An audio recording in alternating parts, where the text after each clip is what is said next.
मुहिम छेड़ी, ऑपरेशन हफ्ता वसूली की और लगातार बार बार इस पर हमने फॉलो अप किया है, बार बार इसका असर भी देखने को मिला है और इस बार एक बार फिर से ऑपरेशन हफ्ता वसूली का बड़ा असर, बड़ा इंपैक्ट देखने को मिला है।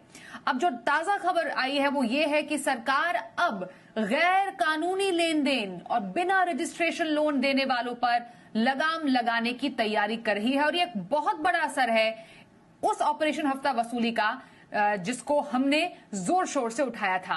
आइए इस पर और ज्यादा डिटेल्स लेते हैं। अमरीश पांडे हमारे साथ है। अमरीश, कई सालों से लगातार बार बार जी बिजनेस अपने चैनल पर ऑपरेशन हफ्ता वसूली के जरिए उन तमाम पीड़ितों की आवाज लेकर आए जिनसे इस तरीके से जबरन वसूली हुआ करती थी। पहले भी कई बार इस पर हो चुके हैं कई तरीके के एक्शन, लेकिन इस बार जो एक्शन हुआ है, बगैर रजिस्ट्रेशन कर्ज का लेन देन अब अपराध माना जाएगा। कितना बड़ा असर इसको देखें? देखिए स्वाति, लगातार हम इस बात को लेकर आवाज़ उठाते आ रहे थे। हमने पहली बार जब शुरू हुआ था ये कोविड के दौरान, इस तरह के इंस्टा लोन ऐप्स शुरू हुए थे, उसके बाद लोगों को वो परेशान करने लगे थे और उस समय से हमने आवाज़ उठाना शुरू किया था। फिर लोगों ने आत्महत्या शुरू की, हमने राज्यों से उसके लिए अपडेट लिया। राज्यों की पुलिस ने अपने स्तर पर उसकी जांच शुरू की थी, वहां की रिपोर्ट हमने फाइल की। इसके साथ ही केंद्र सरकार ने उस पर एक्शन लेना शुरू किया था। एक वर्किंग कमेटी बनाई गई थी, उस वर्किंग ग्रुप ने अपनी रिपोर्ट नवंबर 2021 में दे दी।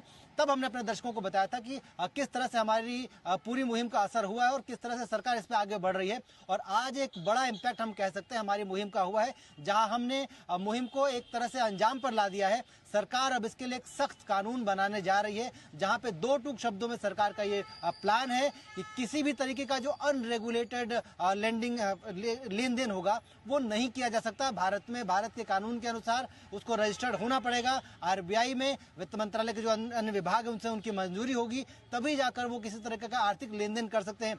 यहाँ तक कि जो हमारे मोहल्ले में एक छोटी कोऑपरेटिव या संस्था बनाकर जो लोग लेंडिंग करते हैं वो भी नहीं कर पाएंगे अगर वो आरबीआई से रजिस्टर्ड नहीं है। तो इसके साथ ही आरबीआई ये जो ड्राफ्ट रेगुलेशन है वे साफ कहता है कि किसी भी तरीके का इस तरह का लेन देन अगर करता कोई पाया जाता है तो उस पर 1 करोड़ रुपए तक का जुर्माना, 10 साल की सजा हो सकती है।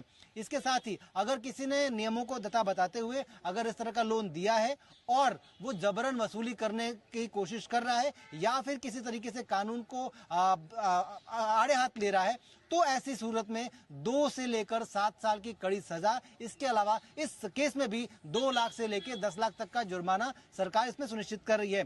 एक और अहम बात इस पूरे ड्राफ्ट में देखी गई है कि सरकार ने साफ, अगर ये इनसे आप लोन लेते हैं तो आप सुरक्षित हैं, तो कोशिश कीजिए कि आप अपना लोन इनसे ही लें। इसके साथ ही एक अहम चीज, अगर इस तरह का कोई अपराध सामने आता है जो अलग अलग राज्यों में हो रहा है, तो ऐसे में सीबीआई जो है केंद्रीय एजेंसी होगी, वही इस तरह के सारे मामलों की जांच करेगी।